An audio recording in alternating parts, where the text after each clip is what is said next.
आज गुजरात के लिए निकलना था। उठा तो मैं 1 बजे का ही था, मगर मुझे नींद कहाँ आ रही थी और जब मैं ब्रश करने लगा तो 2 बज गया था।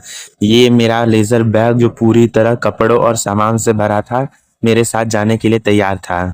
अब 4:18 हो रहे थे। मैं कैंट जंक्शन पर कूली देखने गया, क्योंकि अपने पास सामान ज्यादा था, जो खुद से ढोकर लाना असंभव तो नहीं, परंतु कठिन अवश्य था, क्योंकि सामान काफी भारी थे। सुबह के 4:56 हो रहे थे।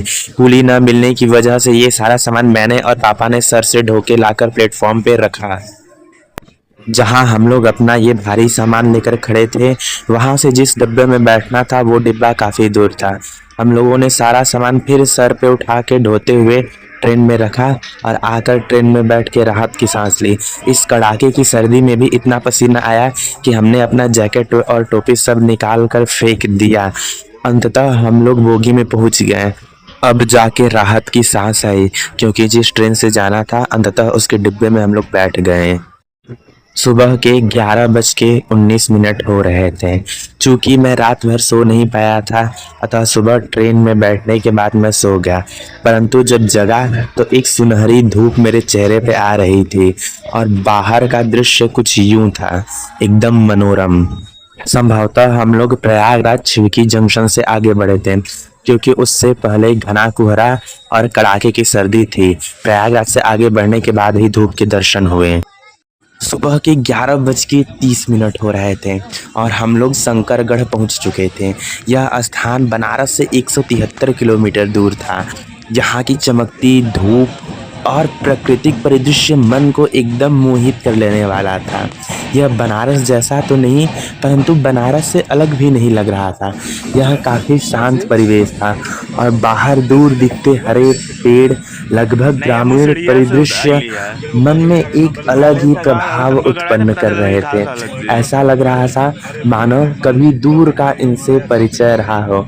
मैं जगा और मोहित होकर बाहर के इन परिदृश्यों को देखने लगा।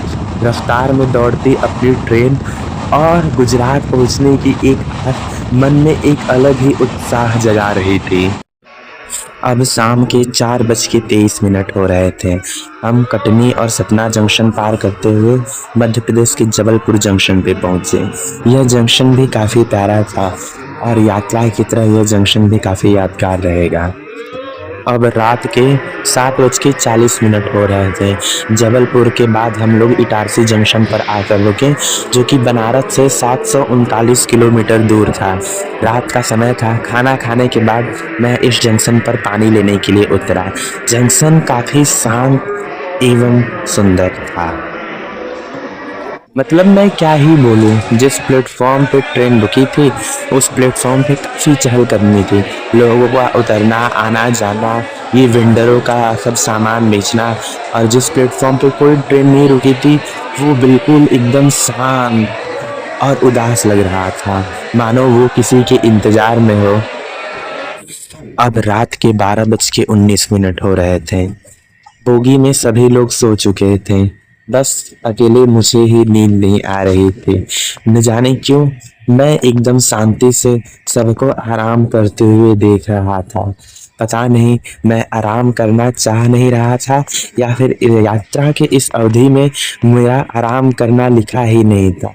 मैं एकटक हर एक सीट पर लेटे हुए यात्री की अवस्था का परीक्षण कर रहा था। अब रात के 2:19 हो रहे थे।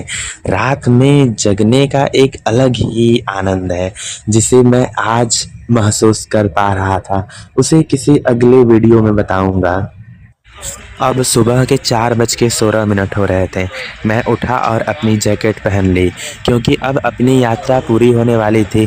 हम लोगों को ट्रेन से बाहर उतरना था। बस दिमाग में यही कन्फ्यूज़न था कि उधना जंक्शन पे ट्रेन रुकेगी या फिर सूरत जंक्शन पे, परंतु उधना जंक्शन पर ही हम लोग उतरने की तैयारी में हो गए। अब सुबह के 4:57 हो रहे थे। ऐप पर तो कोई अपडेट ही नहीं दिखाया कि ट्रेन उधना जंक्शन पर रुकेगी भी, परंतु जैसे ही ट्रेन उधना जंक्शन पर रुकी हम लोग तुरंत उधना जंक्शन पर ही उतर गए और अपना सारा सामान हम लोगों ने कड़े संघर्ष के साथ ट्रेन से नीचे उतार लिया। ये सारा सामान नीचे उतारने का संघर्ष केवल और केवल पापा को जाता है। मेरे बस से तो ये कोसों दूर की बात थी। पापा वहाँ कुछ लोग बनारस के मिले अपने क्षेत्र के, तो उनसे हाल चाल करने लगे और बनारस से सुदूर गुजरात लाने वाली ट्रेन फिर हमें उधना जंक्शन पे छोड़कर आगे सूरत को चली और जाते हुए ट्रेन को मैंने टाटा कहा। जीवन की एक महत्वपूर्ण यात्रा और एक महत्वपूर्ण अध्याय का अंत यही होता है। अब नया अध्याय शुरू होगा। इस अध्याय को अलविदा।